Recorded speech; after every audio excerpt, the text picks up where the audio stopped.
पुरोहित सतानंद श्री राम को विश्वामित्र जी के बारे में आगे बताते हुए यह कहा कि महर्षि वशिष्ठ से पराजित होकर विश्वामित्र जी अपनी पत्नी के साथ दक्षिण दिशा में एक घनघोर वन में चले गए थे और वहां रहकर अत्यंत भयंकर तपस्या करने लगे थे।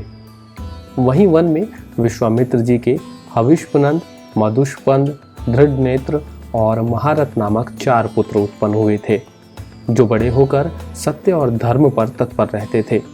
विश्वामित्र की हजारों वर्षों की तपस्या के बाद परमपिता ब्रह्मा जी ने दूसरे देवताओं के साथ उन्हें दर्शन देकर ये कहा था कि तुमने अपनी तपस्या के द्वारा राजा ऋषियों के लोकों पर विजय पाली है, इसलिए तुम्हें सच्चा राजा ऋषि समझते हैं। इतना कहकर ब्रह्मा जी दूसरे देवताओं के साथ अपने लोक को चले गए थे। विश्वामित्र जी ने अपनी वह भयंकर तपस्या ब्रह्मत्व को पाने के लिए की थी, परंतु ब्रह्मा जी और सभी देवताओं ने जब उन्हें राजश्री कहा तो उन्हें बड़ा दुख हुआ था। इसलिए विश्वामित्र जी और भी भयंकर तपस्या करने लगे थे। पुरोहित सतानंद ने श्री राम से कहा कि उस समय अयोध्या पर आपके ही इक्ष्वाकु कुल के राजा त्रिशंकु राज किया करते थे। एक बार राजा त्रिशंकु के मन में ये विचार हुआ कि मैं ऐसा कोई यज्ञ करूं जिससे मैं अपने शरीर के साथ ही स्वर्गलोक पहुंच जाऊं। तो राजा त्रिशंकु ने ये विचार अपने गुरु महर्षि वशिष्ठ जी के समक्ष जाकर प्रकट कर दिया, परंतु गुरु वशिष्ठ जी ने त्रिशंकु से स्पष्ट कह दिया कि ऐसा होना असंभव है। महर्षि वशिष्ठ जी से निराश होकर राजा त्रिशंकु अपने मंत्रियों के साथ दक्षिण दिशा में तप कर रहे वशिष्ठ जी के 100 पुत्रों की शरण में चले गए और उनके समक्ष अपने शरीर स्वर्ग में जाने की इच्छा प्रकट की। परंतु वशिष्ठ जी के पुत्रों ने भी ये कहकर उनका यज्ञ करना अस्वीकार कर दिया कि जिस यज्ञ को हमारे पिता ने असंभव बताया हो, उसी यज्ञ को करके हम उनका अपमान नहीं कर सकते। राजा त्रिशंकु ने अपने गुरु पुत्रों से ये कहा कि गुरु ने तो मुझे ठुकरा ही दिया था, अब आप लोग भी मेरा ये कार्य करना स्वीकार नहीं कर रहे हैं, अतः अब मैं दूसरे किसी की शरण में जाऊंगा। राजा त्रिशंकु की यह अहंकार भरी वाणी सुनकर वशिष्ठ के पुत्रों ने क्रोध में आकर उसे ये श्राप दे दिया कि जा, तू चांडाल हो जाएगा। गुरु पुत्रों के उस श्राप से रात व्यतीत होते ही राजा त्रिशंकु चांडाल हो गए थे। तब अकेले ही चिंतित अवस्था में भटकते हुए राजा त्रिशंकु वहीं वन में तपस्या कर रहे विश्वामित्र जी की शरण में चले गए थे। राजा को चंडाल के रूप में देखकर विश्वामित्र जी के हृदय में करुणा भर आई थी और उन्होंने राजा त्रिशंकु को ये आश्वासन दिया था कि वह उसके उसी श्रापित शरीर के साथ उसे स्वर्गलोक पहुंचाएंगे।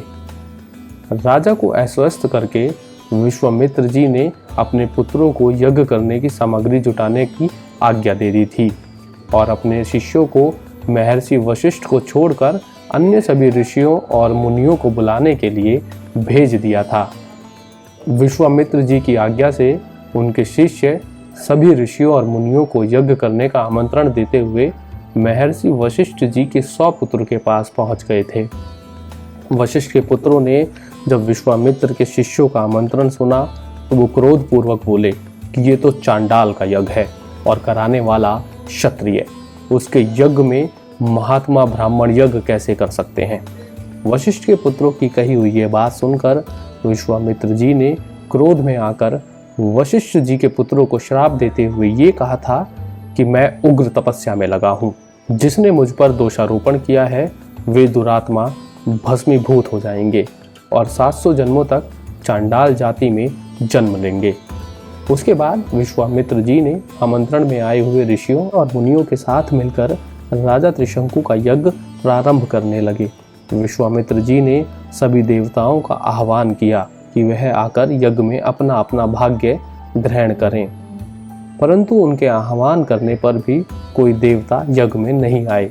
तब विश्वामित्र जी ने क्रोध में भरकर राजा त्रिशंकु से ये कहा था कि अब तुम मेरे द्वारा उपार्जित तपस्या का बल देखो, अब मैं अपनी शक्ति से तुम्हें अभी स्वर्गलोक पहुंचाता हूँ।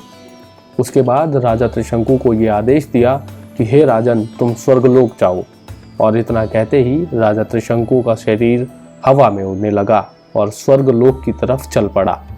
सभी ऋषि मुनि आश्चर्यचकित देखते रहे और उनको देखते देखते राजा त्रिशंकु सशरीर स्वर्गलोक को चले गए।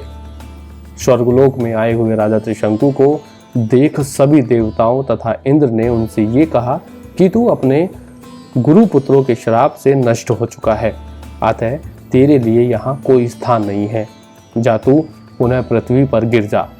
इंद्र के इतना कहते ही राजा त्रिशंकु नीचे की ओर सर किए हुए स्वर्ग से वापस पृथ्वी पर गिरने लगे और विश्वामित्र जी को पुकारने लगे।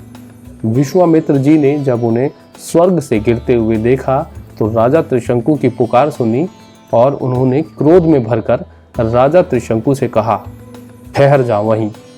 विश्वामित्र जी के ऐसा कहने से उनके तपोबल से गिरते हुए राजा त्रिशंकु वहीं रुक गए और स्वर्ग तथा पृथ्वी के बीच में लटके रह गए।